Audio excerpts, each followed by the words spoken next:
future? It's going well. Look, I thought we were going to have some rain today, so I didn't walk. But hey, it's not too late. Held up. It's not too late. Nigel, You it's can so always good to do a hear little. your You always voice. do a little walk if you need to. Ted, how's Silicon Valley? Thanks for. Oh, it's amazing. Wonderful, exciting. Just today I heard about how in the Silicon Valley, they are making it so that you can just a lot of different like biological advancements are happening there. Okay. Like a lot of the CRISPR technology, Yeah. where there's this blood like deformation that happens to people called sickle cell, Right. where instead of it being like a circular shape, it becomes like a sickle shape, kind of like a C, but blood isn't supposed to look like that. And so then it causes problems like clotting and the blood just doesn't really work right. And that makes it extremely painful.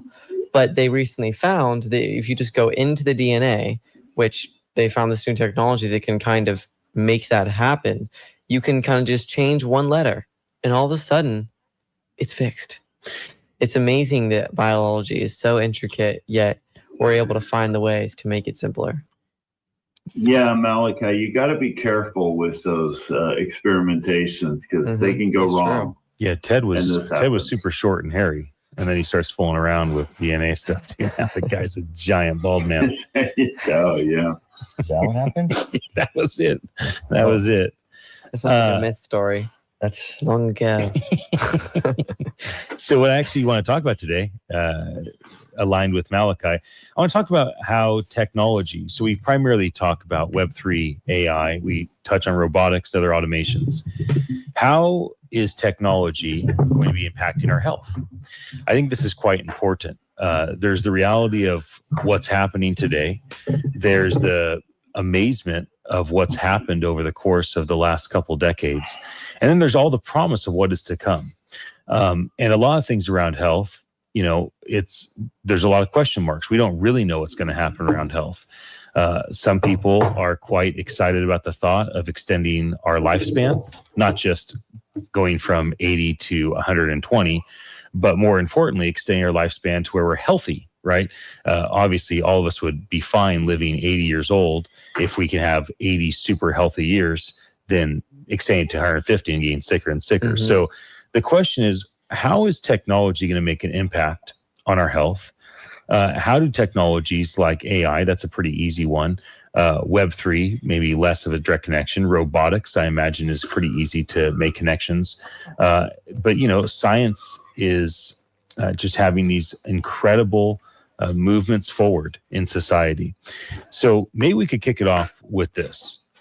What do you guys think about Brian Johnson, the guy that has Blueprint and talks about don't die? I don't know if he actually believes in people not dying, but I think he believes in the pursuit of not dying. So what do you guys believe about medical advancements and the potential impact on the biggest sickness of all, which is death, the one sickness that every human has fallen prey to? And we already have caught it. We all got it. We all got the sickness. I don't see a way around it personally. But what do you see? What do you think about the pursuit of not dying? What do you think about the culture shift of not dying, of trying to live forever? Do we want to live longer? Why? Why not? How do we think technology will play into that? That mindset is the only thing that will matter. I think that not being able to die is something that might be able to happen in the far, far future, but it might be on a weirder scale. Something like you just make cells of someone and they just don't cease to exist. Like maybe, but I think that us with our human consciousness probably will have to die. But it's that pursuit and the mindset of constantly thinking, no, I'm going to make this happen. It's one thing to be like, oh, I want to get healthy. It feels good to be healthy. Okay, maybe I won't eat a dessert tonight. It's one thing to be, I know I'm going to pursue to be healthy. And so what does it take to do that? I think once the mindset shifts, that's what actually matters. It's less of the end goal, but more of the pursuit of getting there. In the sacred scriptures, the ones that are shared by the Jews and Christians, the Old Testament as it's called, and maybe this is some stories are told in other I think the religious Muslims context. share those too.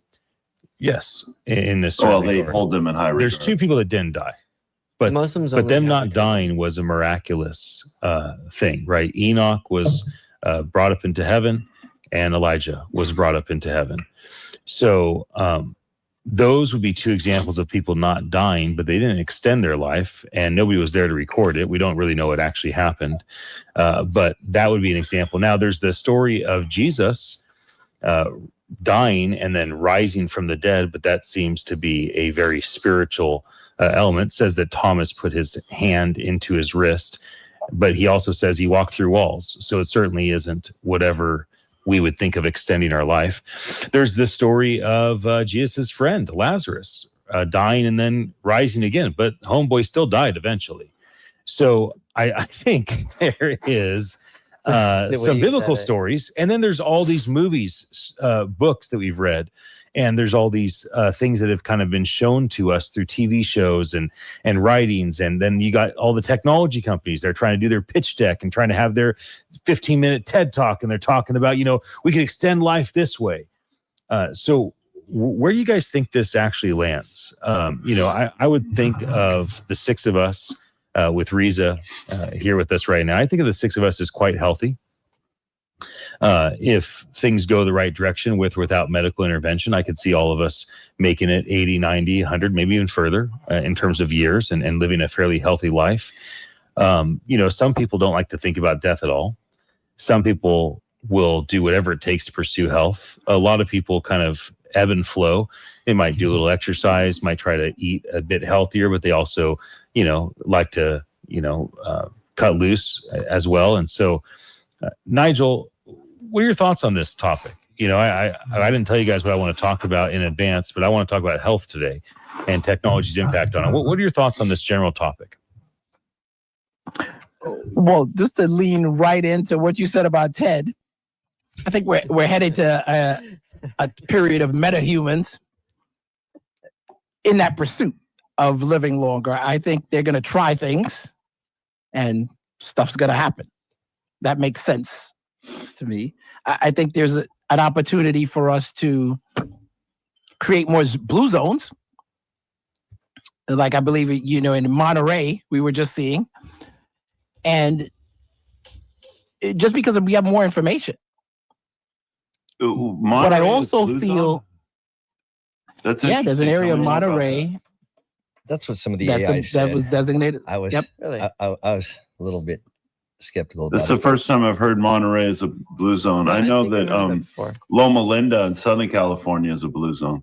As well as some place in like Italy. I forget which exact place, but they're kind of just thrown all over the world. But it's interesting when you look at the different factors that are shared from those places. And I think that as much as technology can help, like here, use this thing and it'll fix this thing about you. Or just like when you think about surgeries, take this surgery. It doesn't really affect you in the long run because someone who gets a surgery and then all of a sudden they're like, yeah, now I'm better. And they don't really make the change in their life.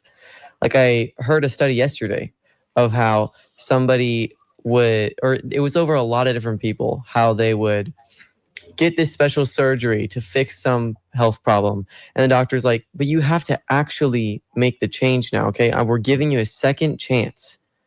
Usually you only get one chance in life. Now you get this second to conquer this problem. Now make the change. And the person's like, yes, you're so right. Yes, I will do that. But then what happens? Like 95% of people don't make a change. That's a really high amount and number. And so looking at the way that affects it, it's not as much of the technology, but I think that it's the community part that's going to matter. So the technology affecting that will matter. Things like his don't die mindset, Brian Johnson, that being able to go to everywhere in the world and people to see, oh, this guy's actually like 18 in a like 40-year-old's body. Oh, I can totally do that too. He reversed everything. I can reverse it too. And it's the mindset that actually matters.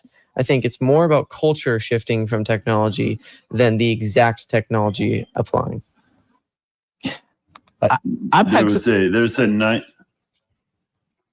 I'm actually looking forward to an article about You talk, Nigel. Okay. I'm actually looking forward to seeing more transparency in all of this. Because if you're promoting longer life, absent a product, I'd probably give it more credibility. But if you're promoting longer life with a product, a treatment, I don't know. I think the competing interest makes me more skeptical. Yeah, seems that way. I myself, but if you have a call to action, I mean, there's always the flip side to that. If you have a call to action, this is what you need to do. Yeah, for sure, that's more valuable. Health is an important thing in your life. I think myself, for me, it's much more multi-platformed. It's not just one thing that you're trying to live. I'm more in the mindset of your body is, kind of like the temple thing. It really doesn't have a lot of say-so other than its natural desires and wants and needs. And I'm hoping that I can be stronger in my mind, that I can actually be the one who's in control of my body. So I see myself as like in a thought process, and so much that can happen inside of your mind. So I think of myself in a mental and spiritual capability. And then there's also the physical of my body. I think they all three need to be exercised definitely all throughout your life. For me, I think it's most important that you get your head straight. If your head is right and you're feeling well, it's an amazing thing about, there's so much what they call mental health going on, but just a depression or things that can make you, just not feel happy. If you figure out a way to counsel those areas, and I'm not going to say necessarily defeat them like on a definite basis. You're going to have struggle no matter what you go through, but the mental health seems to be the most important part in my mind, because your body's going to follow behind it. As far as what Ian's saying with the Brian Johnson thing, I think that's very unique and interesting by itself. It's very new. I'm wondering to see, what will happen. Taking a lot of nutrition and supplements and things, I think that's can be good. And then depending on who's monitoring it and what you're doing, I wouldn't do it just by myself. I would stay on a doctored plan and make sure that if I was going that deep into something, making sure that my body's able to handle the nutritional things that I'm putting into it, whether they be a lot of pills or shakes or things like that.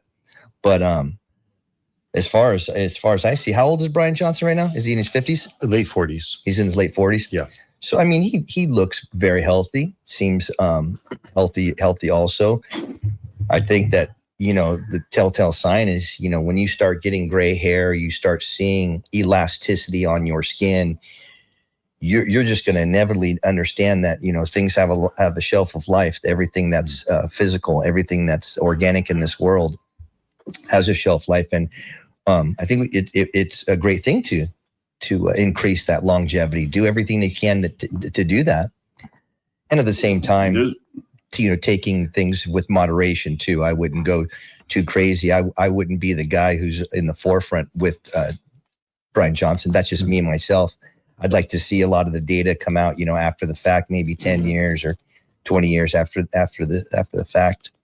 But I'm all for the positivity of it. You can't take anything, can't throw a stone at any person who's trying to do better and live longer. Absolutely not. So 100% for, waving flag over there.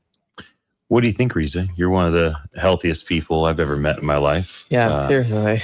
Your fitness you've maintained, your exercise, the food you choose to eat and not eat. So what do you think about living longer? What do you think about technology, better medicine, et cetera? What are your thoughts on it?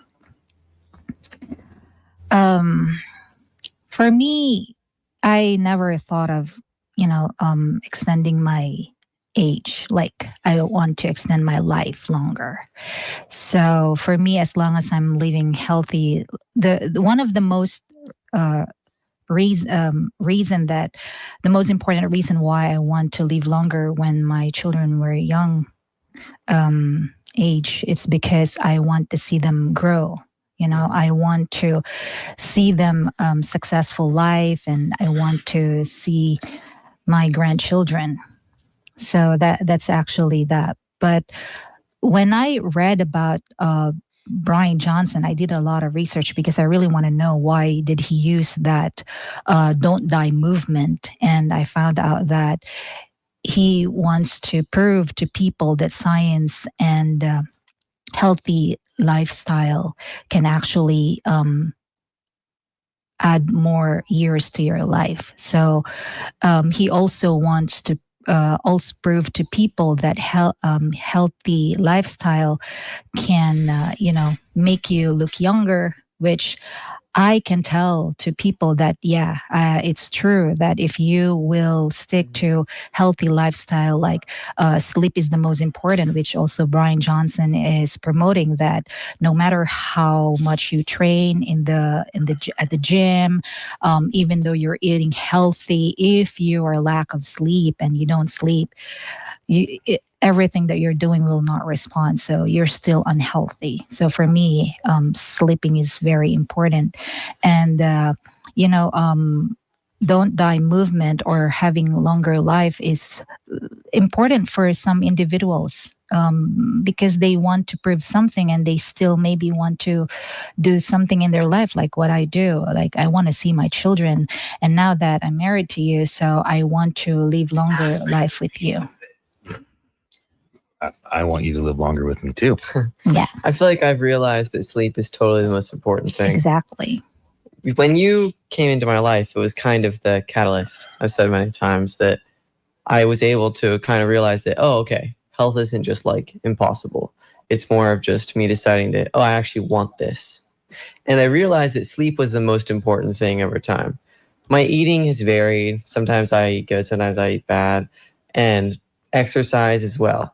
But the sleep, that's the thing that I've realized changes the most on how good I feel. And I've realized that nights where I don't use a device or something, like an hour-ish before bed, or if I'm just like talking with my little brother, Kenton, before bed, and that just kind of cuts out all the blue light, I sleep so much better and I wake up and usually succeed way more the next day.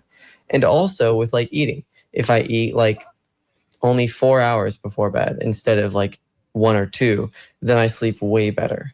And there's a bunch of different factors that I've realized tend to apply and make the next day so much more enjoyable. And my brain and my body just function way better. There's so much, in my opinion, I guess it'd be confusion or a misplacement of importance upon things like vitamins, medicine, surgeries.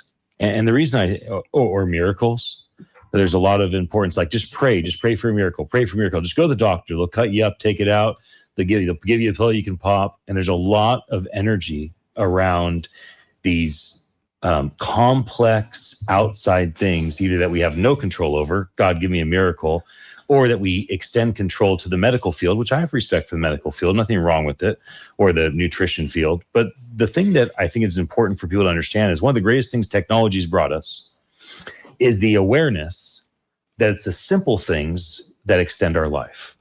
Sleep, exercise, good nutritious food, not being sober, not drinking or drugging, and community.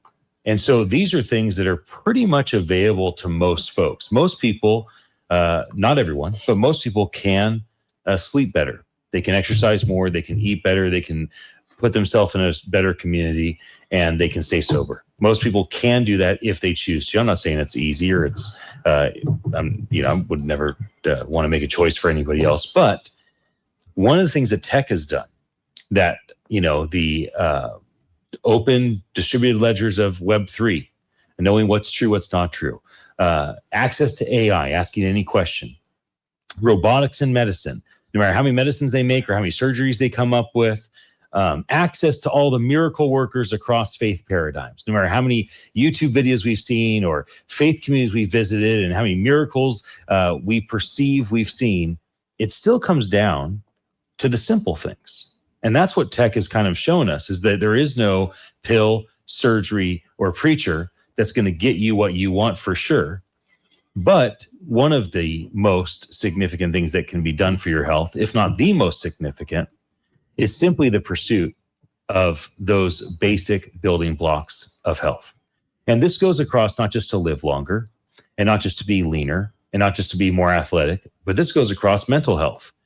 I was just talking to a young man, 19 years old. His grandma, when he was visiting his grandma, he was going through a really hard time. Stuff was going on in his family's life. He was a bit back. And she diagnosed him with being on the spectrum. I said, tell me about that. And he said, well, I said, how are you sleeping? How are you eating? How much exercise were you getting? Were you staying sober? Were you in community? And he's like, well, I was sober, but I was to myself. I wouldn't come out of my room. I was insomnia. I had insomnia, and he was sharing some of these things. I'm like, well, that may have had a lot to do with your grandma diagnosing you. And now at 19 years old, you probably have this thing rolling around in your head. I'm on the spectrum. I'm on the spectrum. I'm on the spectrum. Maybe you should just go back to the simple building blocks and try to make sure that you stay in community, that you eat healthy, that you exercise, that you are, staying sober, and that you're getting sleep. And if you can do those things, maybe some of the things that seemed like symptoms of a mental health disorder will start to dissipate. And to me, this is something I would not have thought 5 or 10 years ago.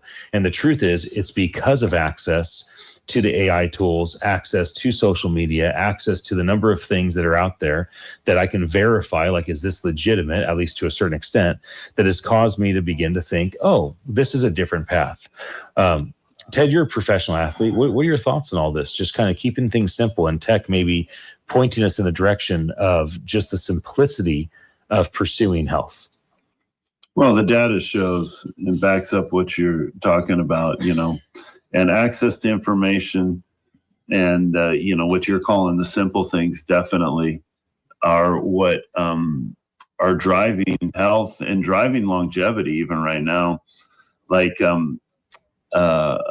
if you look over the last, several decades and this massive increase in the human lifespan, how much of that time, and I don't know the exact stats, but I know like around 100 years ago, the average lifespan was 40 to 50 years.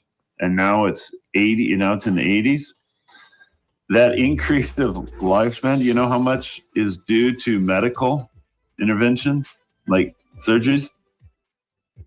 Like a few years or months. The big interventions are public health. We stop smoking, wearing seatbelts. We'll be back again in just a moment, everybody. Thank you for joining us. Well, hello, Internet. Let me unmute. There we go. Ted, Nigel. Happy Monday, everybody. I actually enjoy this conversation. I think it's important. I'm surprised we haven't talked more about health, maybe because we touch on Web3 so much that we just haven't really dove into health because it doesn't feel connected to cryptography and things of that nature. But honestly, it's not really the most important thing. I don't really know why it's the most thing we talk about, but the central, because there's so many other things. And that is one of the things about having something like technology, like social media, that makes it so it's like, this one thing, crypto Web3, I guess too. It's huge, and you can have infinite to talk about. But yet there are also all these other things, like the things we talked about last week. Yeah. Like identity. That's different, but so important and totally affected by technology. And then today we have like health. Hey, Ted, why don't you try to talk and let me see if you still hear an echo. Go ahead. I'm talking right now, and I'm not hearing an echo. But you did when we were live on the radio? I did when we were live on the radio, and that might be because when we're live on the radio, you're listening through Opal, and I think then you mute my mic here. Yeah. But so Opal's not hearing me right now, so that might be the issue. How about you, Nigel? Were you hearing an echo today? No. It's probably just in your head, Ted. You gotta get your head right, bro. More sleep, more exercise, better nutrition, better community. Stay sober, dude. We had a great time in San Quentin on Saturday. Yeah.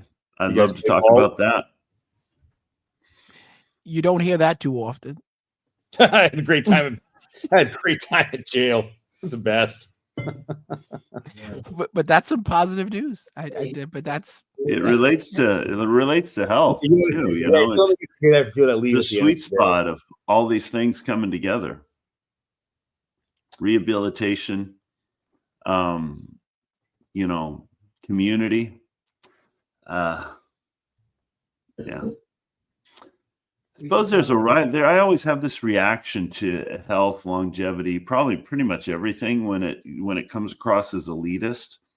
I'm not really into this thing where the elite, the super wealthy, and obviously we've seen plenty of movies. There's that one movie where, somehow like time is the new money, and you can transfer time to other human beings, and the really wealthy have hundreds plus years, but the poor, are held in slavery by their time. And obviously that's a dystopian future that's just science fiction, heavy on the fiction. But that always, if it's just for the elite, it's like, how can this lift up humanity? And how can this play out for everybody?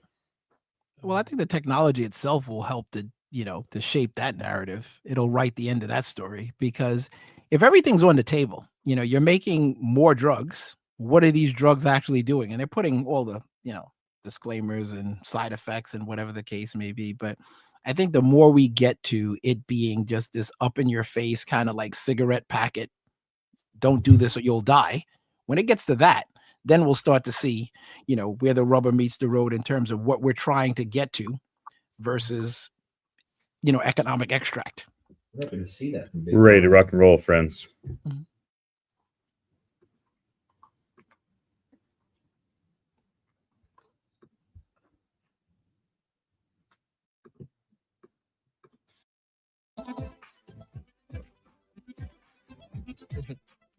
Hello, radio. Welcome to Beachside Tech Talk. My name is Ian Utilli.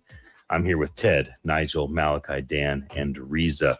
We like to talk about all things automation technology, usually touching on Web3, AI, robotics, automation. And today's theme we've been talking about is health. How does technology impact health? How has it? How will it? Which obviously a lot of science fiction things play into that. One thing we haven't talked about is this idea of us transferring our soul, our mind, our thoughts, Such our an interesting person concept. into something that has better longevity than the current biological body we have. So you see this in a lot of movies, right? You see a lot of movies where people they extend their life by basically putting their conscious mind or thoughts into, let's say, an artificial body.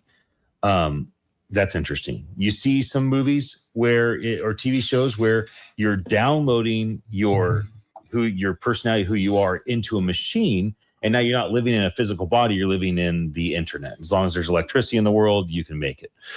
So that's an interesting concept.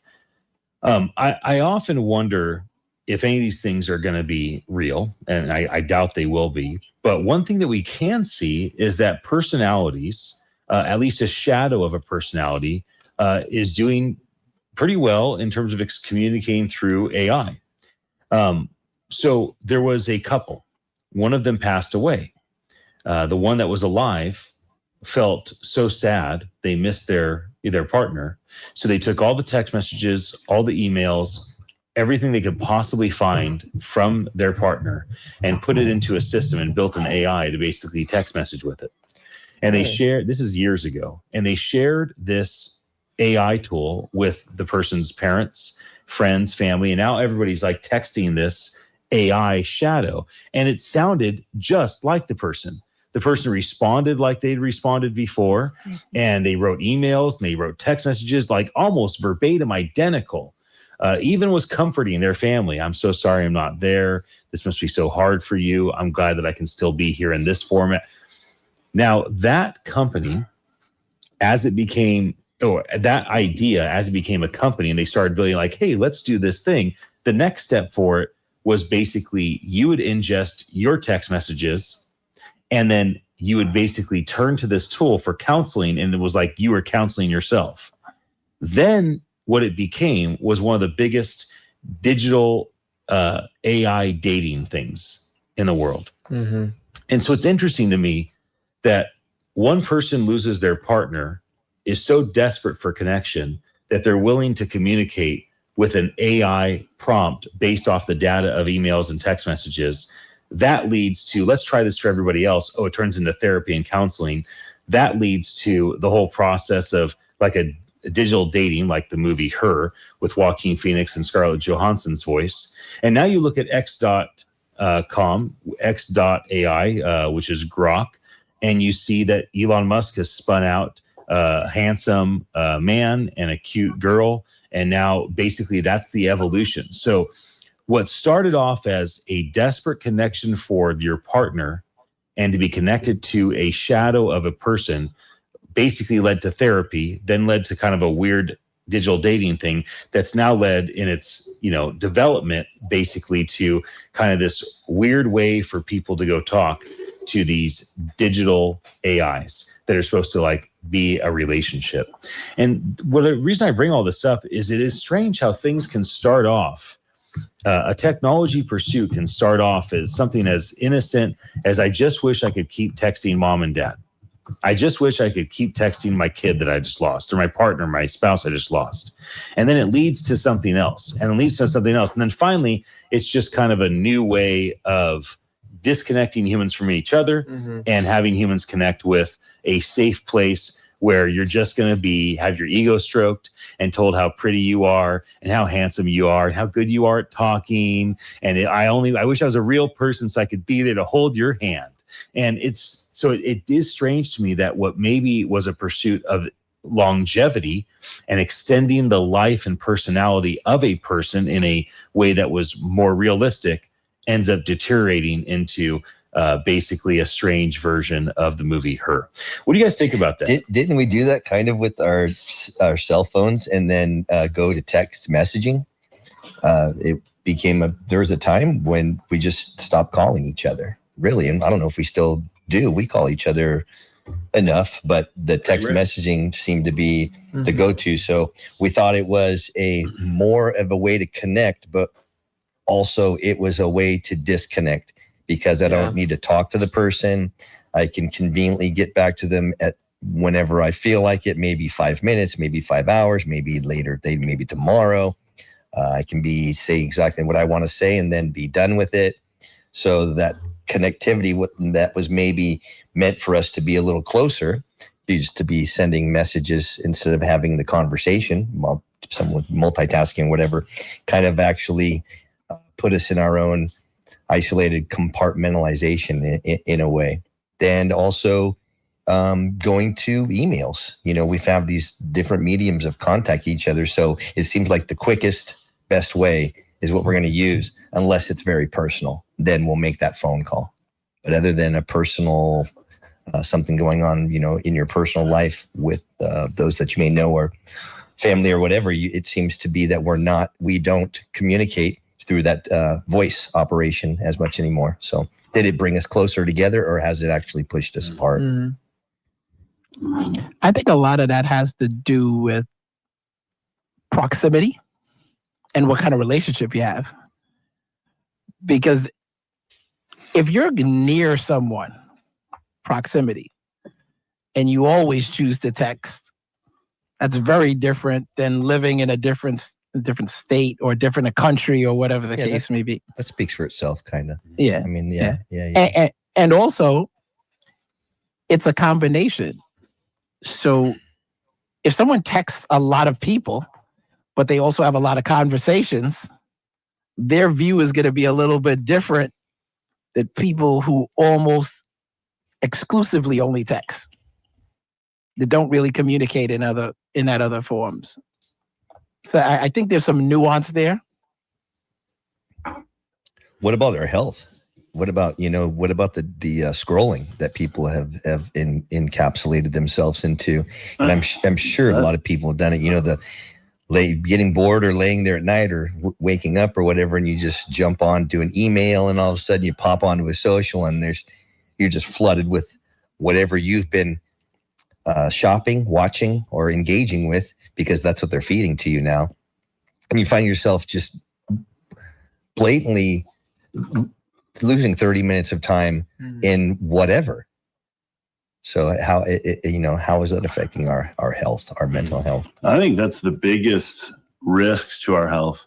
Right, because we talked in the previous section that a lot of this is just not public health and knowledge, the access to knowledge, where now anybody can learn what are the best practices of longevity and health, how to work out, how to eat healthy, how to sleep right, and that these things matter.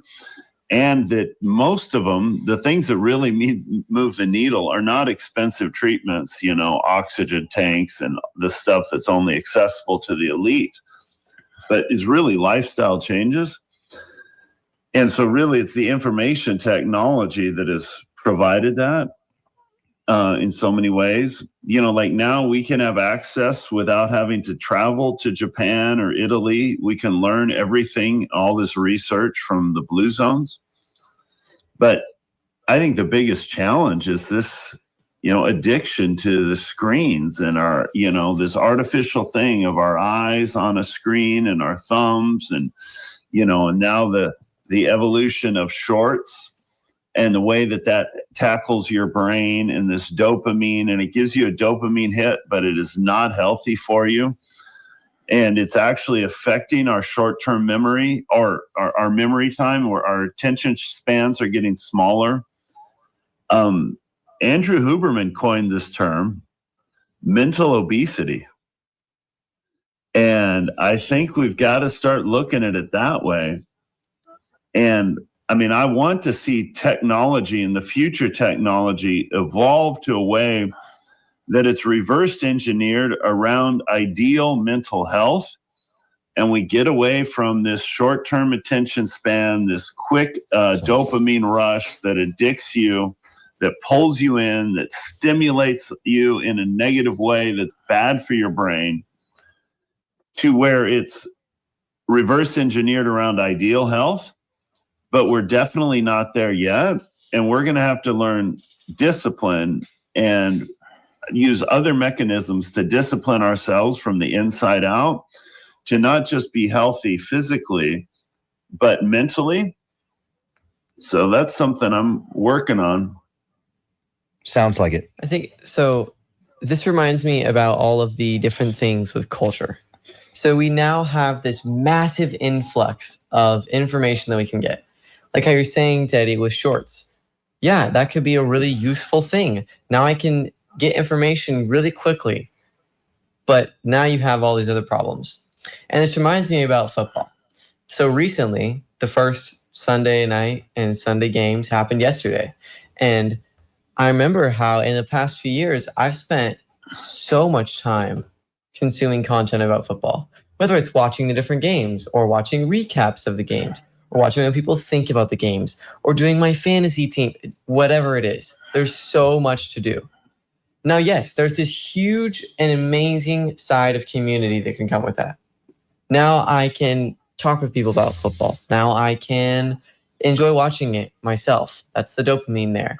Or whatever it is, there can be an enjoyment to it. Maybe I even myself go to become a football player. Whatever it is, what matters is that, yes, there's this positive of community, really. But then this massive amount gives me this new ability to take something that was positive and now it becomes a negative.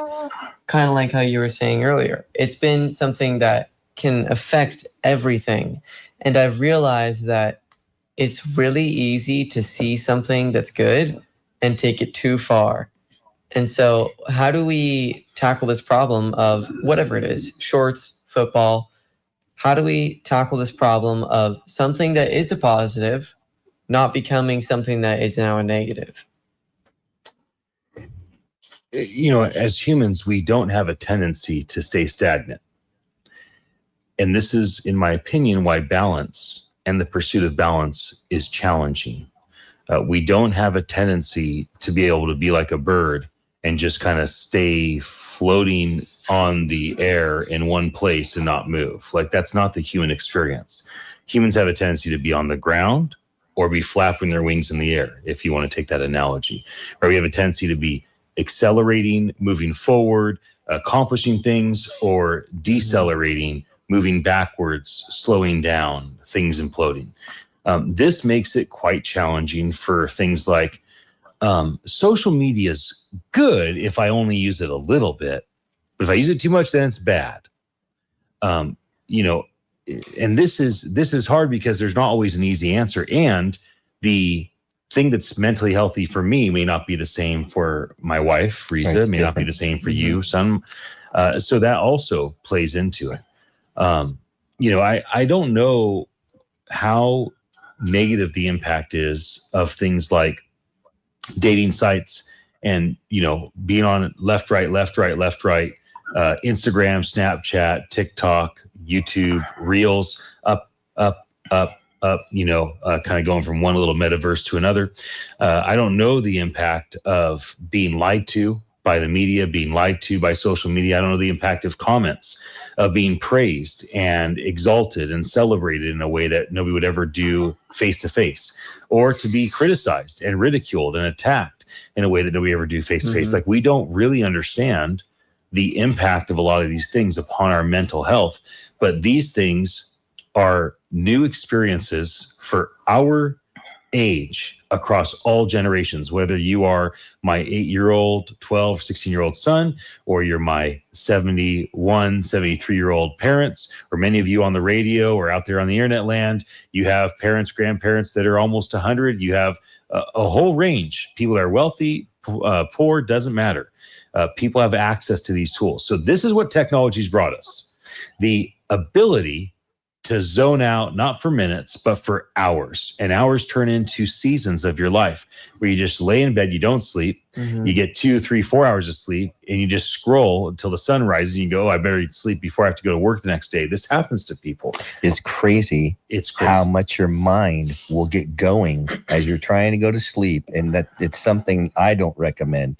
You don't want to jump on your phone when you're thinking about going to bed, because the first thing you're thinking of is, oh, you just kind of, la, la, la, la, la, and you'll fall asleep like you would think you'd read a book or something. No, you start seeing flashes, things happening, a lot of shock going on. It's a pow, pow, pow, pow, pow. And again, 30 minutes goes by, and then, try to turn that thing off and go to sleep.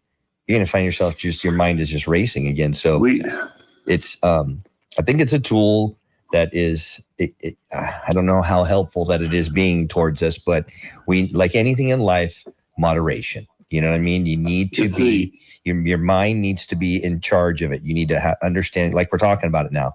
We're thinking about it. It's on our mind. Therefore, we can have control and do something about it. So I think that's a lot of what's happening, is that we don't have that moment to think about it. We just get caught in the action. And a lot of time, a lot of space goes by with unimportant things. It's the best way I can put it. Unimportant things. We do. I think have. Go ahead, Nigel. I think there's not enough guardrails, if you would. Not really. It's too far geared to the platforms. Because if you had the true power of AI to tell you every half an hour or so, do you know you've consumed 25 minutes of negative content in the last? Would you like me to adjust that? Or this has been spamming your brain for X amount. For all the trackers and all the other things we have, I don't think it's built that way. It's like, well, just get off. You could just put it down. But there's trackers for everything. There's AI. There's data that's being collected all the time, whether we want it or not. We could just as soon have that data. I would say an interesting exercise, and I'm going to do this just because I said it, is download all the stuff you have from Instagram or Facebook or whatever and do an analysis on it. See what it is, but do it in such a way that's going to be the gut punch. It's going to amplify. It's like, well, you've been goofing off for 5 hours a day, looking at nonsense, that kind of thing, so that you really get a true, transparent assessment of what you've been doing. Do you guys use the time tracker on your cell phones? Do you look at how you're spending your time on your phones? I have this year. I started doing that this year, and it dawned on me, I think around Thanksgiving, Christmas time, that it was like, I turned it on, and I think it does it I got it like weekly. It is. And bro, send me a bar graph. Let me know that I'm like 3 hours a day looking at non-essential, whatever it is. But I thought I was having fun. Right. And then the thing is, like, you compare that to in the Philippines, how they have 11.6 hours a day, crazy. 7 days a week across the entire population. That means some people are on their phones 18, 24, and some people are only on it for 7. So that is the most usage of phones anywhere in the world, 11.6 hours a day on average per person. A lot of people probably fall asleep scrolling, because What apps are it'll they automatic using? feed. Yeah, what are they What are the doing most with the- popular Mostly apps? Facebook and TikTok in the Philippines. Those are the two primary Wow. apps, Facebook and TikTok. I'm sorry. We invented it and exported it. That's so unhealthy. It's because most Filipinos are actually selling online. That's why. So some of them are Okay. selling online 24 hours. Yeah. Well, It's a really big thing, the online selling thing through the TikTok. do you mean like Facebook drop channels. shipping or like No, they're selling like James Afante is selling like almost 24 hours on TikTok. what's he selling? He sells like $1 to $2 million a day when he's really pumping, and he'll sell things like $100 cell phones. He started selling chips. As in like food? Yeah, food like chips from. We have this vegetable, like a green leafy vegetable called kangkong, and So he's he created that kangkong chips online. Like, if I'm not mistaken, that's what he did before. So that's very different than someone like me who's just scrolling it to theoretically try to unwind and relax, but it's not the proper way. But if they're using it for work, it's a different discussion, a different use.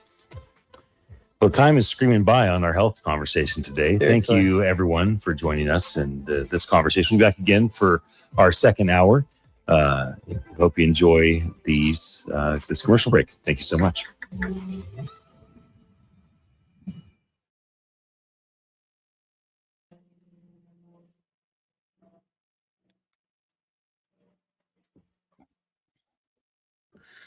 All right, everybody. Well, I am going to play a video. This is a video of Ted and I hanging out a couple years back, talking about our thoughts on content creation. And I think it's a nice little thing to take a break on. I don't have anything specific to health that I can play from you as far as I can tell. You know what? I guess I'll play this instead. This was kind of an interesting. Yeah, I'll play this one instead because Ted's here with us. So this one is something I shared at the Missional AI Summit, and it was a community of hundreds of people that are translating the Bible, and they're making new languages. So this is like the group that's creating new languages. And I was talking about the just having a more objective perspective of everything that they're doing. So maybe this is more fitting for our time together today. We'll be back in about 10 minutes. I have a dollar bill in my hand. If you want a dollar, stand up. Have you won a dollar? You want a dollar? Hey, why not? We got a couple standers. Okay, there we go. How about, here's a $100 bill.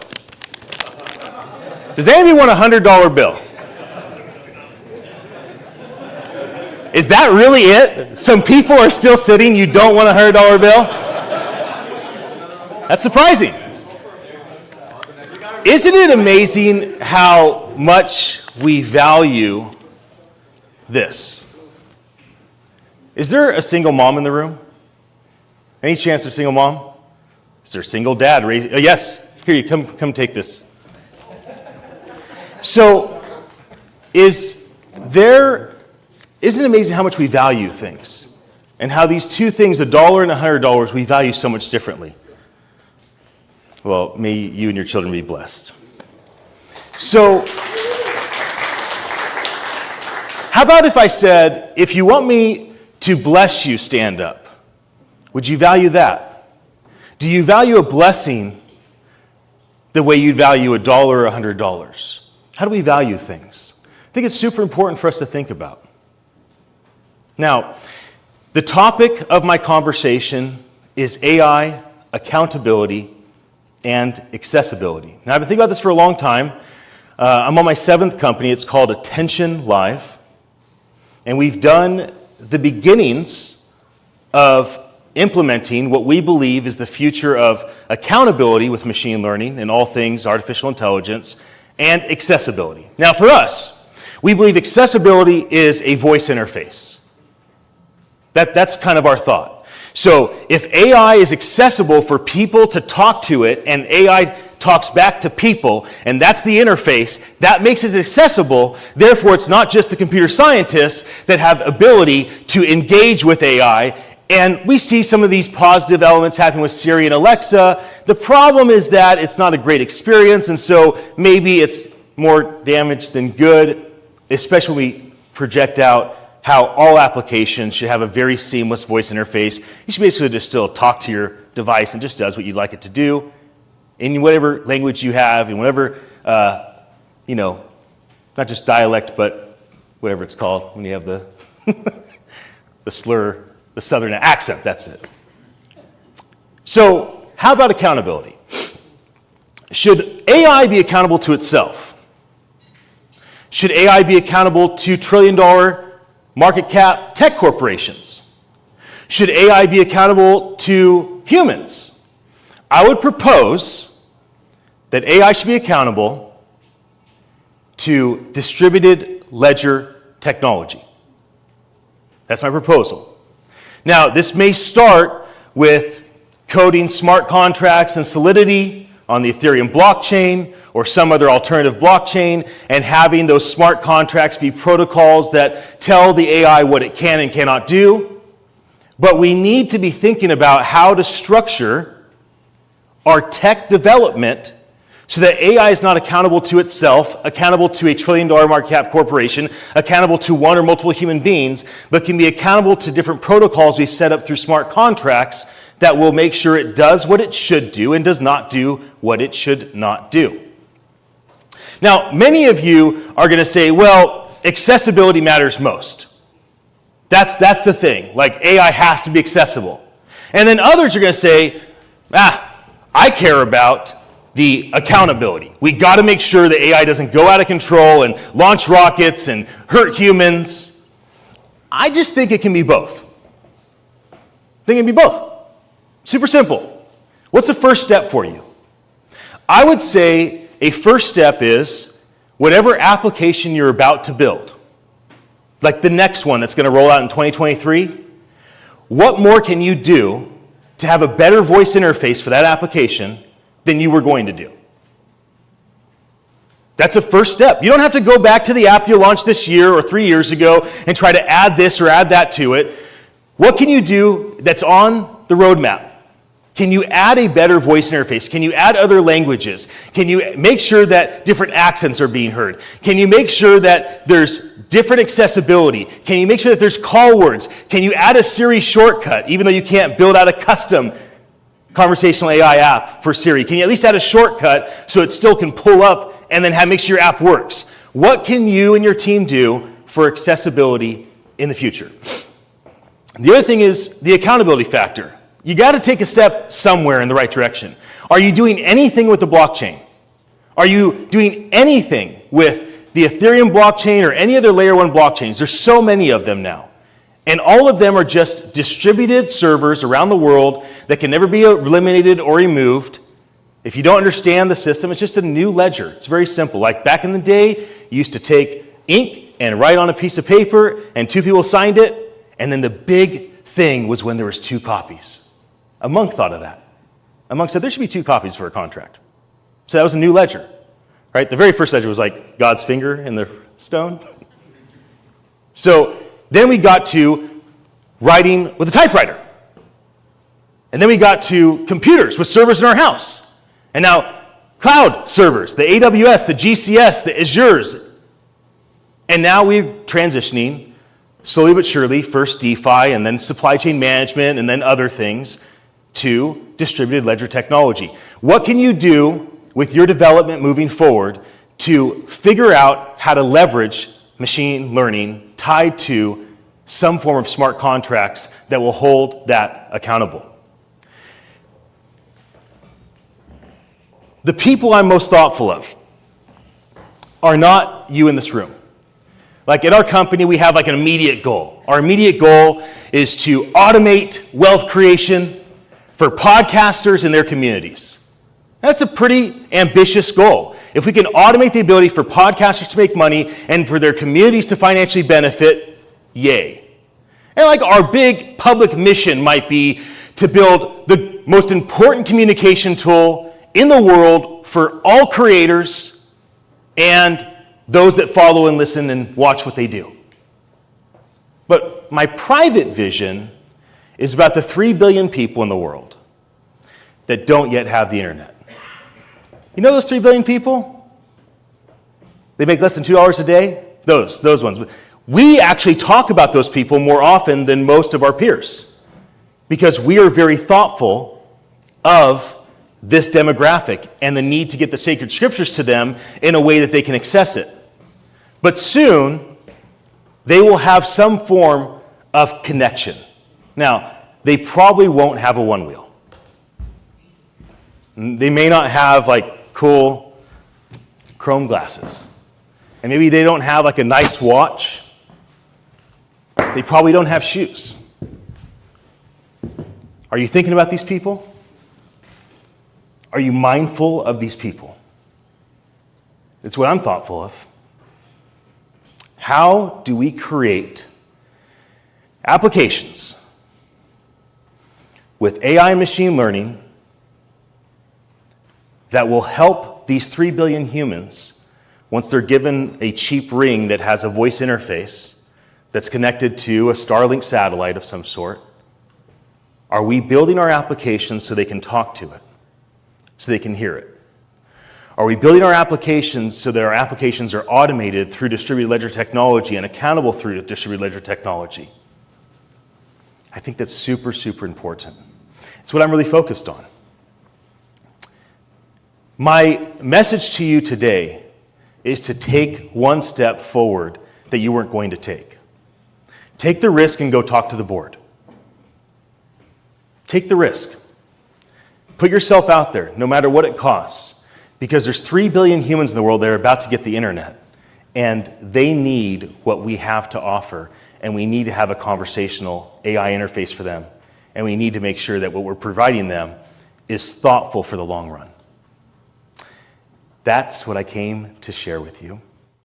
Put your churches on anything. Doesn't matter what it is.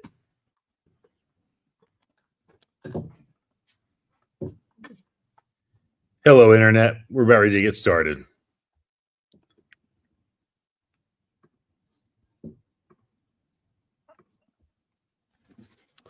All right, gentlemen, here we go.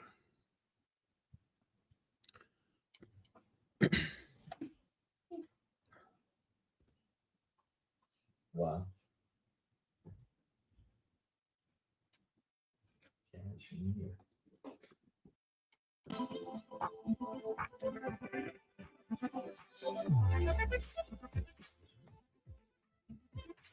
Well, hello, radio. My name is Ian Utilli, and welcome to Beachside Tech Talk.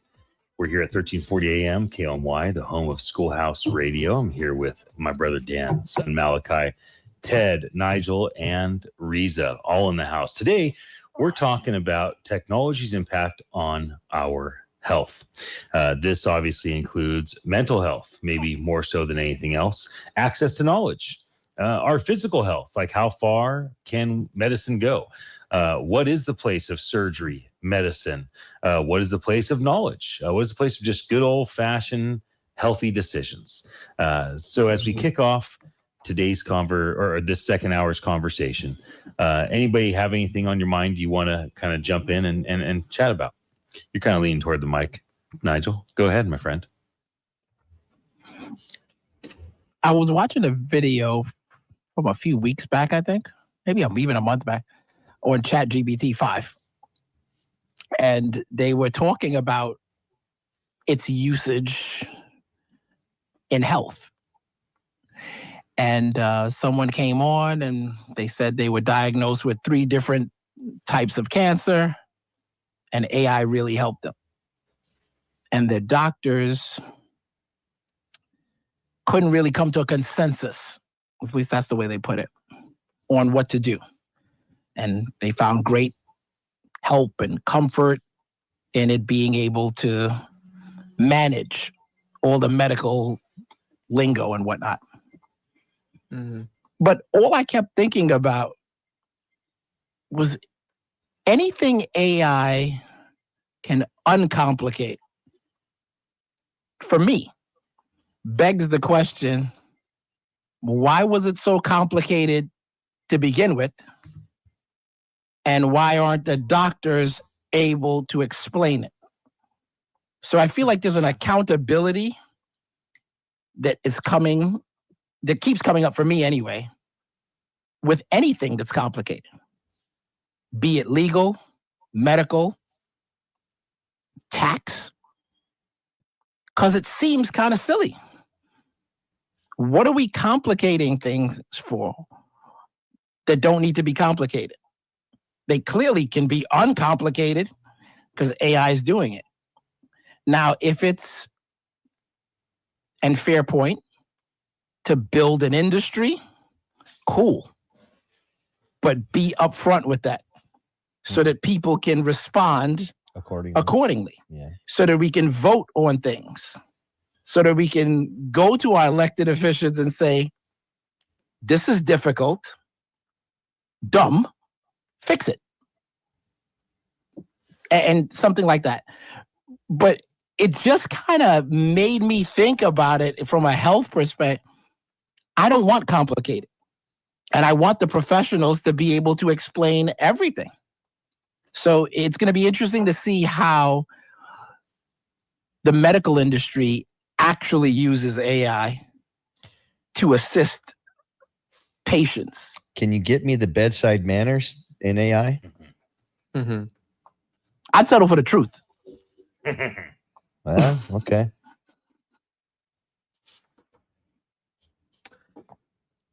Ted, we don't hear you. You must be muted on Opal. You do know that bedside manner is the number one indicator, the reason doctors get sued? It's not because of, a mistake they make. Mistakes are made all the time. And that's not why clients or patients sue. They sue because the doctor's a jerk, basically. Well, the majority of commercial lawsuits and the majority of commercial insurance is based on is the problem with feelings, not accidents. So most every business has to have commercial insurance, corporate insurance, for 2 different ways. They have to have insurance to cover accidents, someone falls and can't get up, and to cover emotional hardship. The boss upset the employee upset the client. So obviously there's a lot to be said for that. Nigel, you had mentioned Monterey was blue zone, and in fact, it's California's first ever blue zone. You just popped over to me an article on ksbw.com, as well as an article on montereycounty.now.com.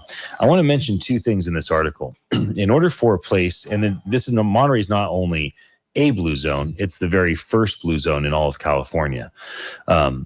So in order to do this, you have to have. I don't think it's the first blue zone in California. I think it's the first county that's been certified as a blue zone, because it's not a county, but in Southern California, the Loma Linda area was a blue zone and was one of the first ones. I see. Okay, so first county. So in order to pull it off, you have to get 50% of the largest employees to adopt the blue zone mentality, 50% of public schools, 25% of grocery stores, and 10% of restaurants. Since they've done this, there is a increase of health. You have better health in terms of mental health. 13% more people are saying they're thriving in daily life. 10% say that they've exercised more. The only thing that's down since they launched the Blue Zone is financial health has gone from 63 to 60%. So a small drop in positive responses on the finance, which may have to do with the fact that the first survey was 2019, and we've diluted our dollar, and we've had a lot of inflation, a lot of weird things happen in the last 6 years. Nevertheless, it just makes me think, though, that notice how it wasn't like you have to do this, by the way. It was a mentality that these people adopted. It wasn't all of you guys have to get this surgery, or all of you guys have to take this supplement, or all of you guys have to watch this YouTube video. Something dumb in a sense.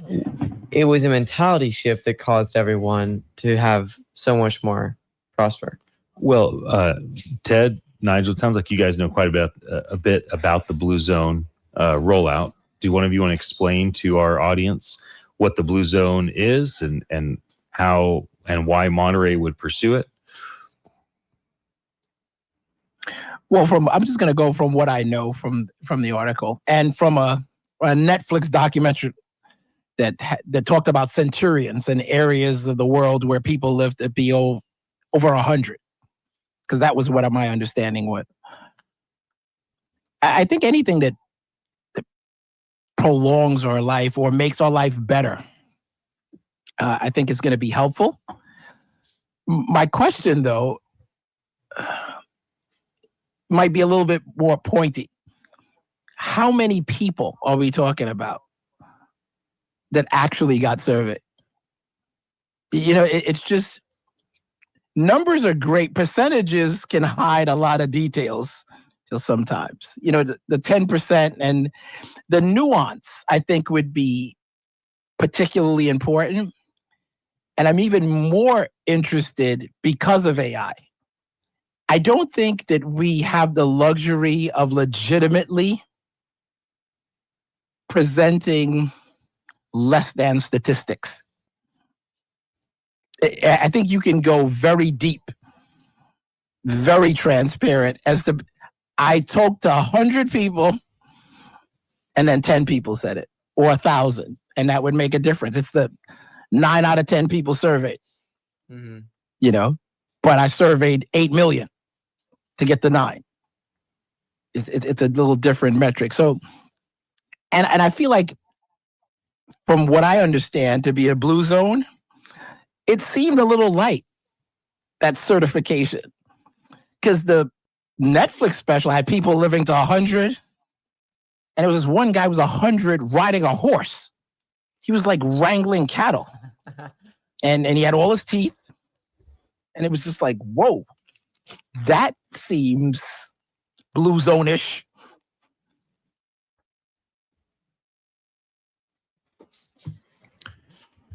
One thing I wanted to mention is the people feel like they're thriving more, they're exercising more, they're eating healthy, but there's a small downtick in finance.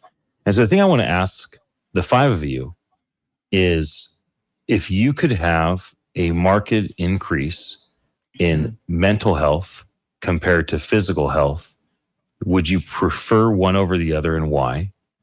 And if it meant it cost you something, like your finances dropped 5-10%, whether because you have to pay for something or just because your focus is no longer on making money as much as your focus is on going out and exercising, eating healthy, whatever it is.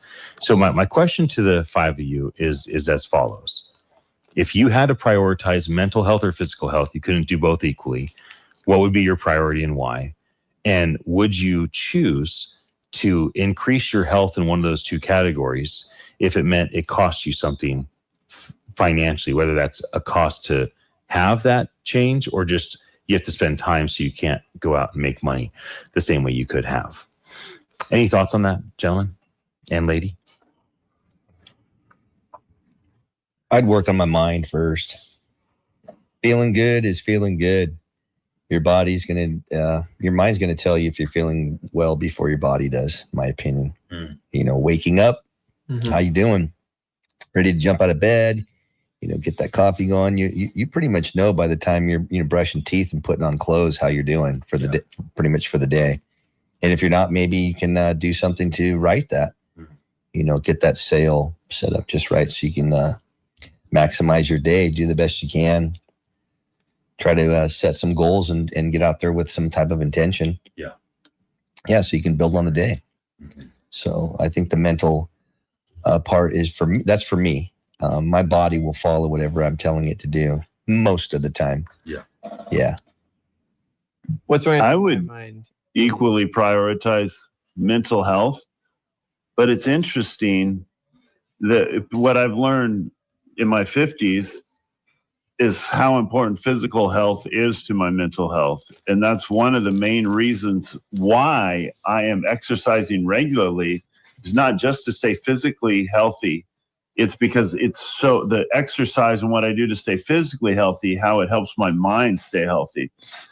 And whether I'd invest in it, of course, I think we would all invest in it. It's interesting about money, though.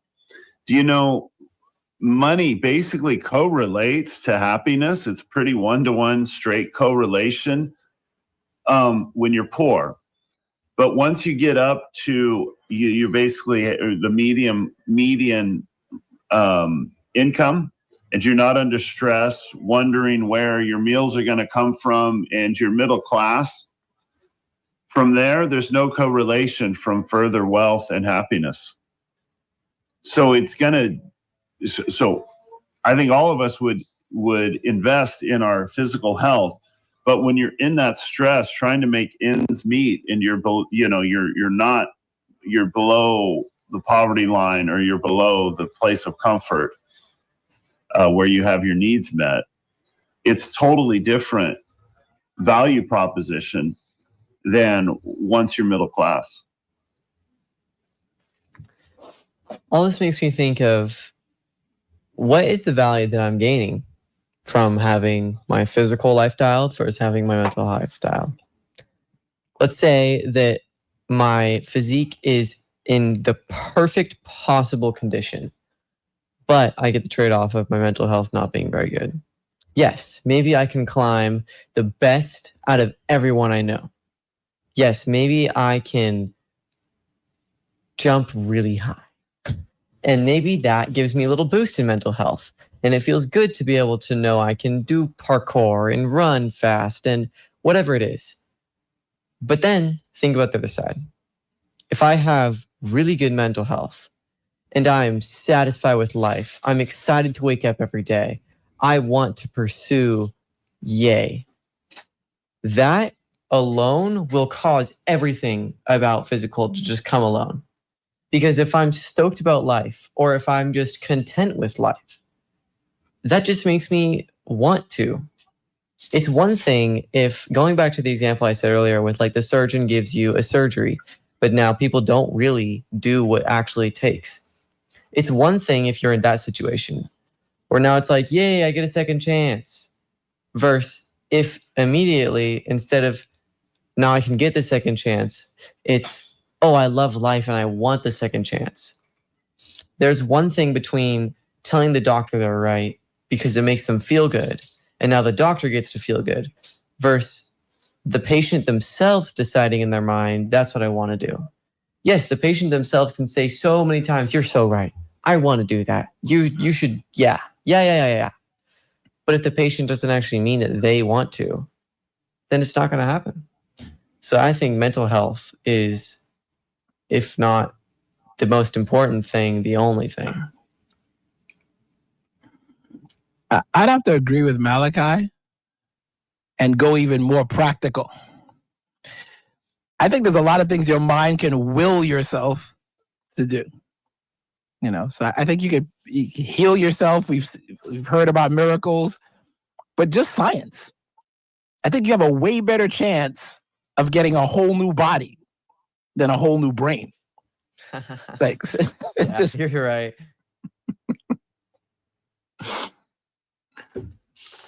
Makes sense. Riza, what do you think? What would you prioritize if you could have significant increase across your mental health or your physical health? And why would you prioritize that one thing? I cannot actually choose because it depends on my question for myself is which one do I need more attention right now? So You're can already both, perfect as you are. you know, because This is for me, just mental health is our engine and our physical health is the machine. Our mental health, it actually drives our motivation, our decision. Physical health, that's, you know, the strength. So it depends. First thing that I have to ask myself is which one do I need more attention right now so I can both bring balance to it. So for example, let's say today, or for my life right now as a married woman and a mom. So which one should I prioritize? Is it the mental health or the physical health? Before, when I was single, I prioritized more on my physical health because, like what I've told you, I really want to have longer life so that I can, you know, see my children more. But suddenly it has changed. Like, okay, I want to see them, you know, when they, I'm ready to die when they age 25 or 26. I'm done with my responsibility, but I want to stay healthy life so that, you know, I can provide all their needs since I'm the only one who provide everything they need. Now that I'm married and I have you, so very important for me is the mental health, you know, because mental health, I want to support you in every decision that we are making for not only for our relationship, but also for the business, for work, for the family. Are there any practical tools that any of the five of you have used? Maybe they're an AI prompt, an AI tool. Maybe it's a certain person you have access to because of technology. You mentioned Andrew Huberman. What are some practical people to listen to, tools to use? How would you use those tools? Let's give the audience some behind the scenes info. What are we using for our health? So I'll give you guys something. I have limited access to mentors that are famous, but they write books and they have lots of talks. And so rather than texting a mentor and asking the mentor to, encourage me, give me their advice or something of that nature, I have told an AI tool, hey, I want you to ingest every single book that my mentor wrote. I want you to listen to, read all the transcripts of all the talks, look at all the social media. Here's my situation. Imagine you are this person and help me.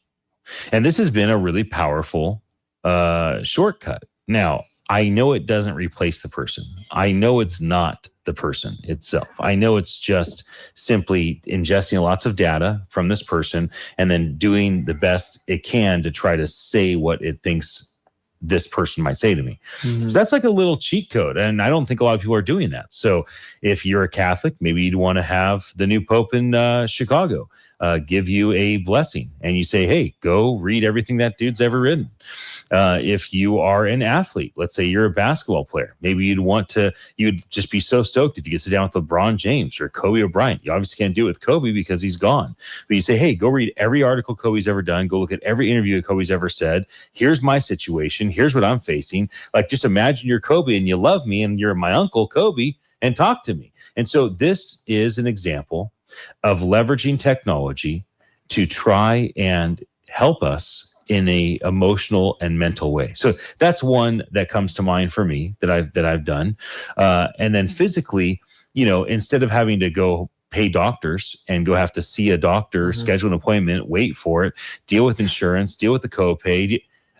In fact, a lot of the doctors I'd want to see, nutritionists, chiropractors, physical therapists, they don't always even accept insurance anyway. So then it's like, okay, I got to go schedule time, go see him. What if I don't really need him tomorrow or in a week? What if I just need someone to tell me what's going on right now? Like, I got this feeling, I got this thing going on. Like, am I okay? Am I dying right now?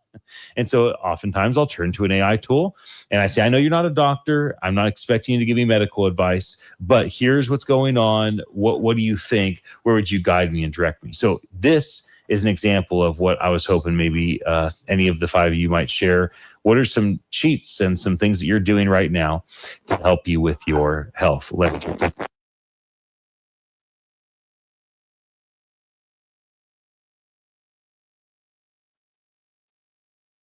Well, when you talk about the tools that I'm using, it's primarily following experts for the physical health and training and all that. My favorite guy is the knees over toe guys. Knees over toe guy. He's an influencer on YouTube. I thought that was a kid's song, Ted. Knees over toes. Head and shoulders, knees and toes. As you're getting those confused. Anyways, he's a trainer. And has very cutting edge biomechanics of how you run and all that, and how you overcome injury. That's really helping me. I think I kind of got one, but it's going to be something you probably won't expect. The technology and the AI has been amazing in the things that you're talking about, Dad, and the things that you're talking about, Ted, where now you can be able to talk with someone in a way and get their knowledge in a way that you never could before. But I think a personal habit that I found that has made everywhere in my life better is taking a little bit of time in the night to just do notebooking or journaling, as I think more people say. Because we've talked a lot about how right here today, how sleep is so important and how getting off your phone at night is important. The easiest way to do that, replace it with something else. Whether that's talking with your family or notebooking and journaling about your life or some kind of question. I think frequently I'll even talk with AI about what questions I can ask myself in the notebook. And it really, really works. It makes me know what I want to do better in life or know what I want to think about more. It helps me to make sure that I set good goals or to talk about the things that were awesome in the day. And I think that it's been really, really positive for me to both just have a better mindset about life and also to get my sleep in check. It's interesting to me that when I bring up how you use technology, you don't even tell us that you're using notebooking with a new form. Like, I'm notebooking with AI. I'm talking and I'm taking voice notes. Like, you're literally pen and paper, old school. Yeah. So regardless of what's available to you as a young 16-year-old dude, you continue to use a method for your health, your mental health, that your ancestors have used as long as they've had paper and pen. We'll be back again in about 4 minutes for our final segment. Thank you, everybody, for joining us.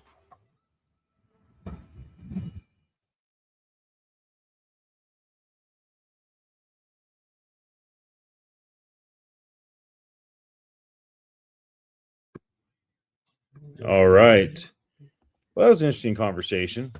Anything that you guys want to take this toward for our last segment? We still have another 20 minutes once this commercial breaks over. Anything on Nigel or Ted? Anything on your guys' mind? How bad's the background noise? It's going to be different here than it's going to be through Opal. Opal's going to be louder. There might be some filters with StreamYard. Yeah, we don't hear it through StreamYard. Yeah, it's quite loud, and I think you'd hear it through Opal, and I don't really feel like telling them to stop. Pretty soon?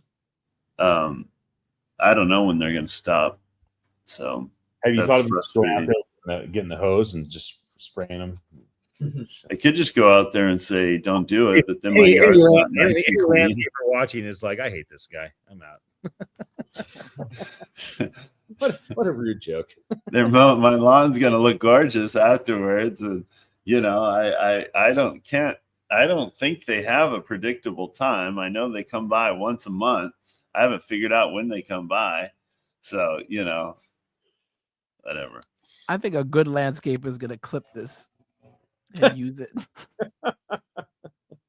This is what I have to face. People spraying me. Threats of spray. But we can talk about technology. I'm looking forward to electric things becoming the new norm and them getting a lot quieter. I think he might be using the good old, gas one that's blower and trimmer. Before we go for the last segment, some things to keep in mind that we can bounce around to. I think one is, how do we determine what's true? Because the majority of things that we find are so subjective and tied to money, right? The majority of media is tied to the money that's coming in from the advertisers, etc. A lot of things that are important and true are suppressed. Another one is, a lot of conspiracy theories around health have come to be believed as true recently. So there's a ton of stuff that was like, oh, that's a conspiracy theory. It wasn't that long ago they said if you exercise too much, you'll die. Your heart will explode if you exercise too much. So it was a conspiracy theory to run. Running and exercising intensely was a conspiracy to kill you. What you're just saying really makes me want to research that. So show me where that's valid. Like, show me that you didn't just make that up. No. And other things.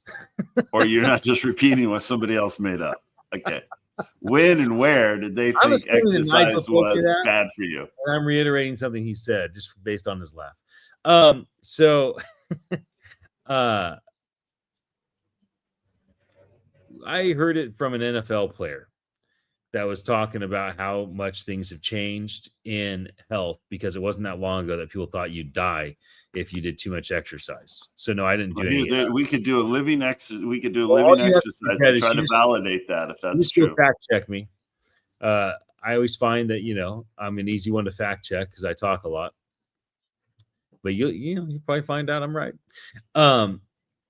Okay, here we are. We're at time. So let's jump on and tackle this last segment. It'll be fun.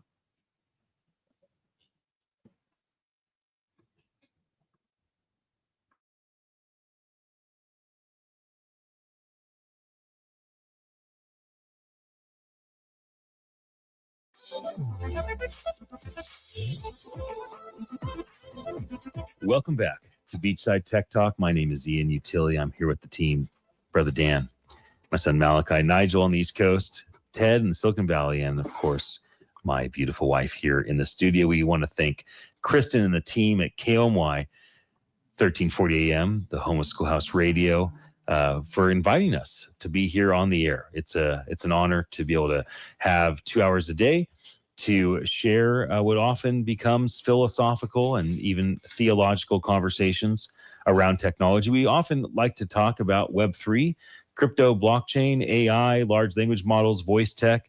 Sometimes we dip our toe into robotics, other automations. But today's theme is specific on health. What is the impact of technology on our health? And I think where I want to open this up, because we're on radio, and one of the most delicious things on talk radio is conspiracy theories.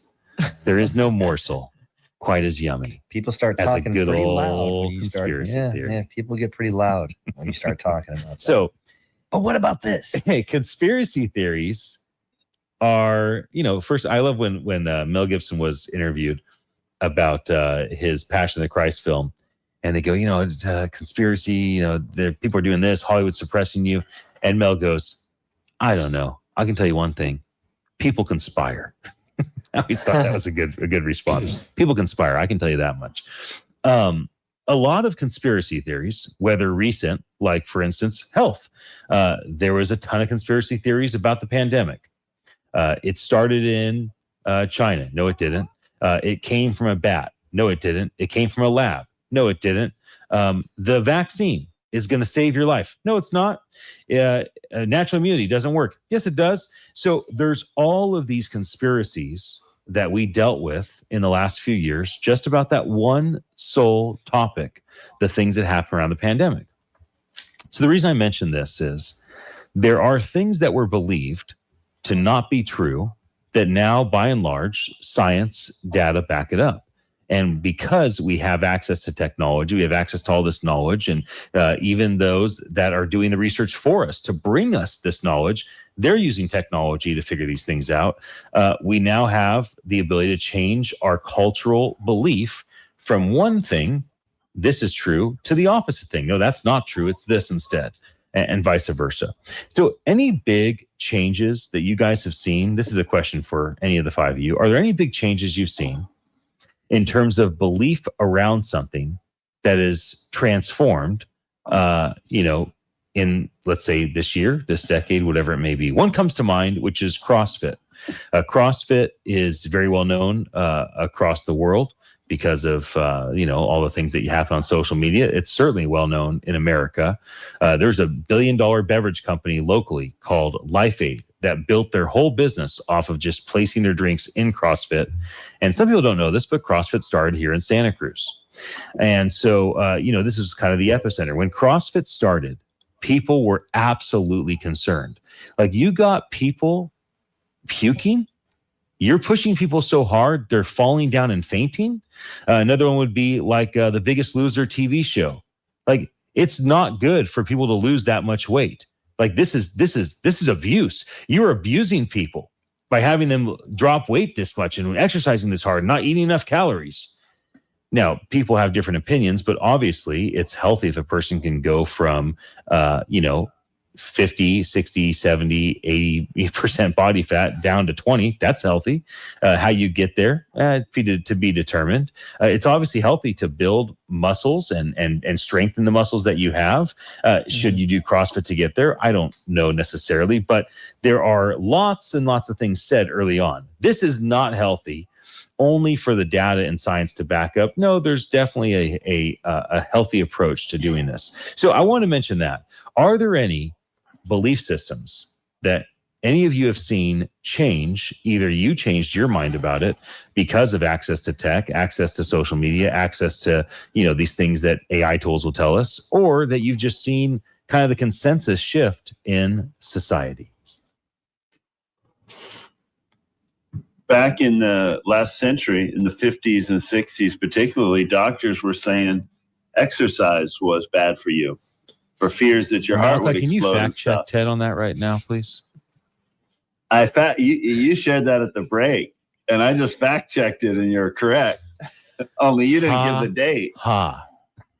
Then there was a cultural shift in the 70s and 80s that cemented exercise as one of the best things you can do.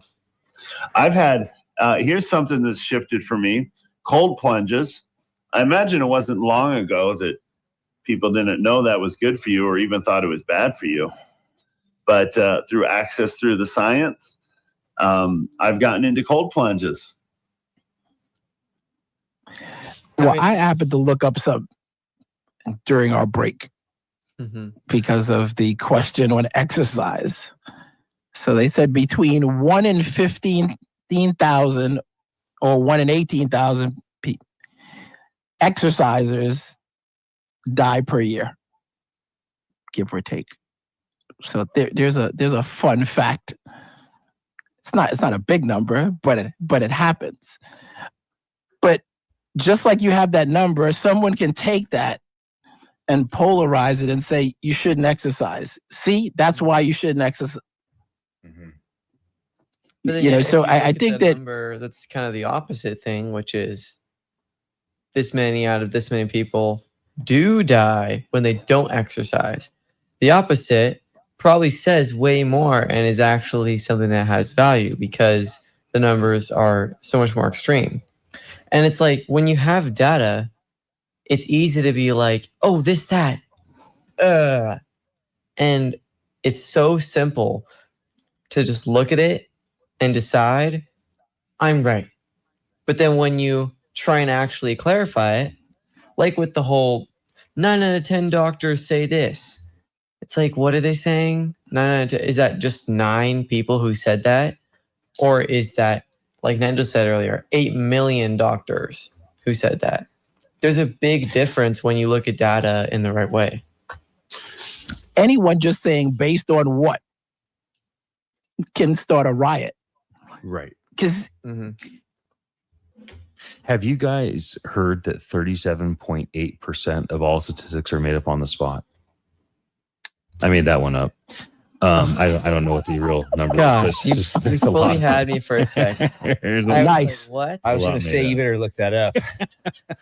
If you throw a decimal point after a percentage, man, people are definitely buying in. Right. Yeah. It's far more than that. Do you know that just putting a brain on something is great for marketing? So marketing. Okay. So let's talk about marketing. It was not that, okay, our parents' generation, our grandparents' generation had cigarettes marketed to them as a healthy, smoke strengthens your lungs. Smoke will make your skin look beautiful, or whatever crazy thing. Calm your nerves. Whatever crazy thing Camel and Lucky Strike came up with, man, they tried it all and it worked. They had the majority of our ancestors, at least here in America, a lot of Europe, were smokers because it was marketed as either a neutral or a positive thing for their health. And then the government got involved and said, you can't keep lying. Yeah, the wars didn't help either. They would send all the soldiers away with taxes, with boxes, cartons of of cigarettes. Yeah. Here, smoke them up.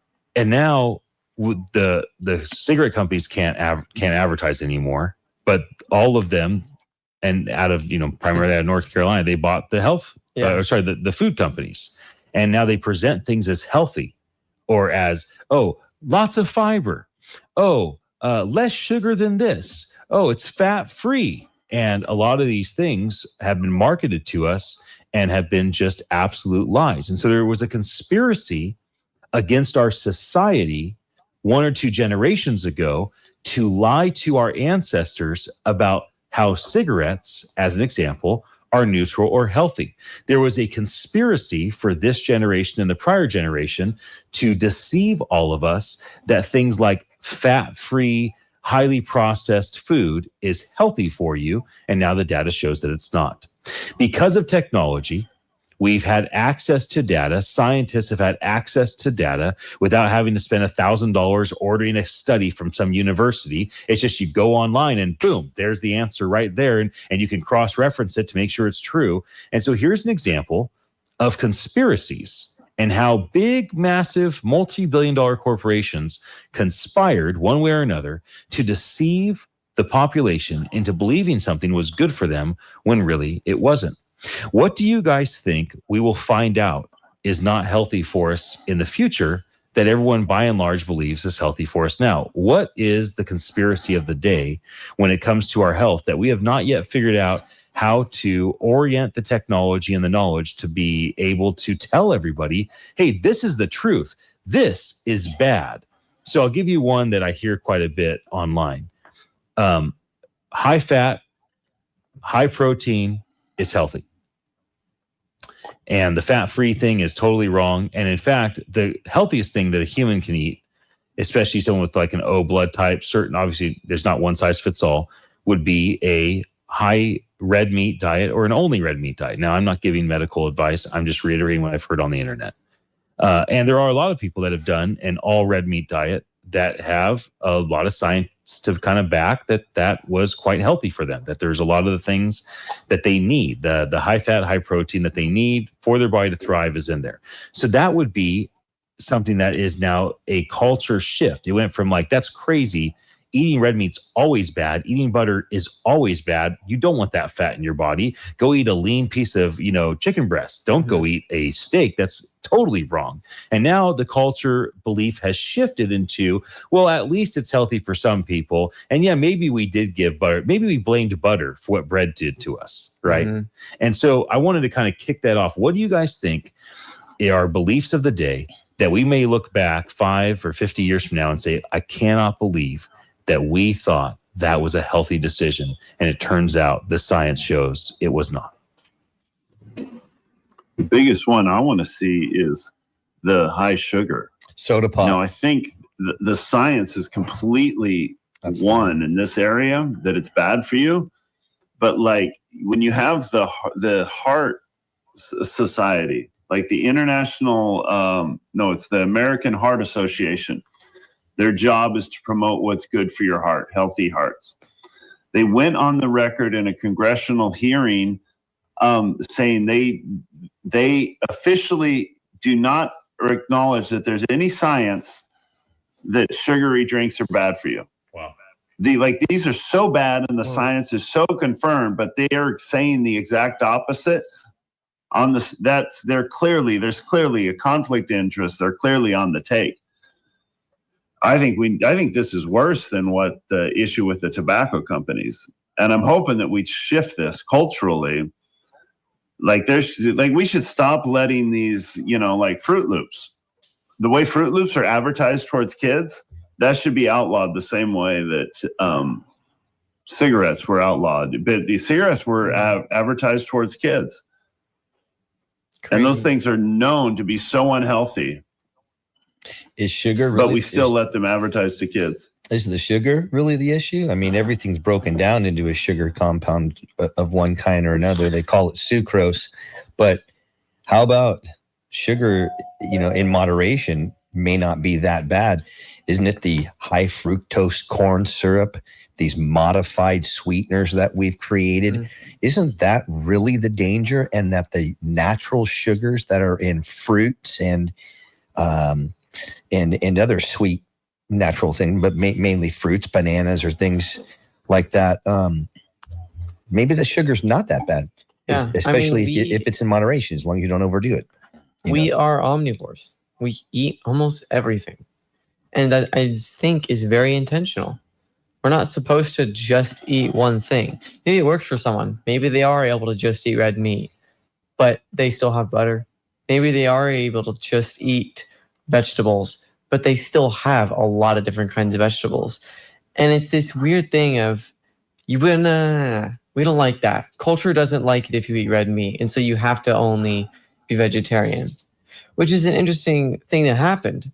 Or how even in some health studies that I would think are pretty true, that bread is bad, that generally bread isn't good. But yet for all of humanity, people eat bread pretty much dominantly. And I think the main core point that I'm taking away from all of this is that in the future, we have this really unique access to knowledge. Now I can go and find the studies myself. You look back just 100 or 200 years, nothing. And then that spans for all of humanity. That's a pretty big difference.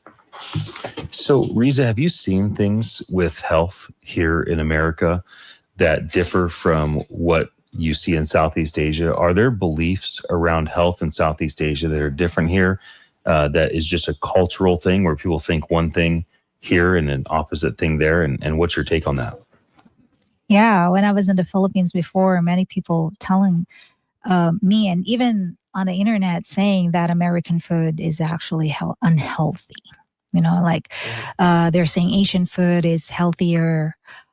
But because I'm a health conscious person, I used to be vegan, vegetarian. I tried everything, and I did a lot of research, and also I have learned a lot about food culture and about food from my students from different countries. I have learned that in every country we have healthy and unhealthy food. So in the Philippines, I could say, a Filipino, I could say that most of our food, I can say that it's unhealthy because every time we cook, our food has like this oil ingredient. Like even soup, we put oil. Our food always have sugar. Like we put sugar, adobo, they put sugar. The mixed vegetable, they put sugar. Soup, they put sugar. So it's weird to hear that. And in other countries, like Asian countries, like for example, South Korea, Japan, they also have different ingredients. So when I came here in the US, I found out, and I've told you this, right? Then I said, I figure out that American food is actually healthier than Filipino food, which I thought Filipino food is much healthier than American food because, Filipinos thought that Americans just eat everyday burger, fries, hot dogs. And in the Philippines, we eat rice, vegetable. We always eat like poultry, like chicken.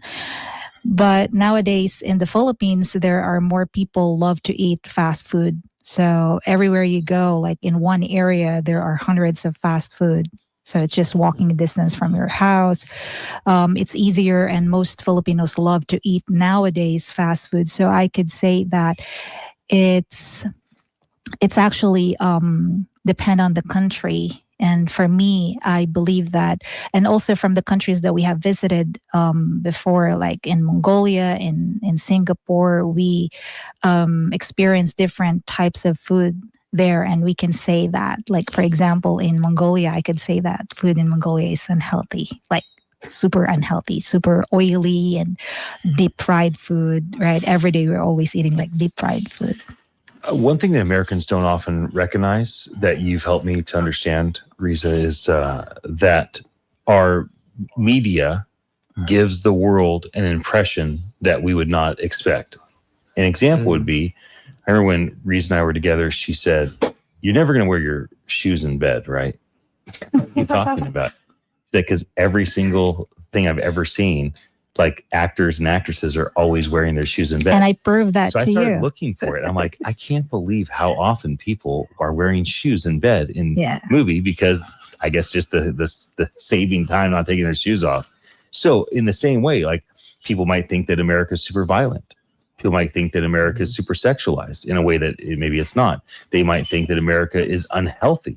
And so this would be an example of like we export media to people, or they might think that, Americans live lives like they hear in music, right? They might think, oh, America's just like a country song. It's just like a hip hop song. And so I think that there is a reality to the way that we as America, as a country, are kind of sharing our art and our culture with the world might give the world a different impression than what is actual reality. We're almost up against time. Any final thoughts from you guys on the topic of technology impacting health before we wrap up? I just learned something today. Are you not supposed to wear your shoes in bed? Ted, your feet don't fit in bed. You're too tall, bro. I understand you got to keep your feet warm. For all of us short people, we at most wear socks. Many of us just go naked feet. Any other final thoughts before you wrap up today's program? Health is important. Health is important. Take care of it. Yeah. I mean, in relation to technology, if I could close out with just one core thing, looking at the past, we have almost nothing that tells us about health, what's going on, anything. It's just, food makes me feel like I'm gonna live. That's really all we know. And maybe someone who says they're a doctor, who we have no way of proving that they're a doctor, says something. But now we're going into a society where we have AI to help us to find everything. And we have health experts that are finding everything. So we should embrace the fact that we have these tools now. Yeah. Final thought I'll give to Web 350. Excessive digital media consumption that causes intense stimulation, made worse by sugar, is going to come back to have a detrimental direct and indirect effects on the younger generations. Peace to all of you. We'll be back again tomorrow, same time.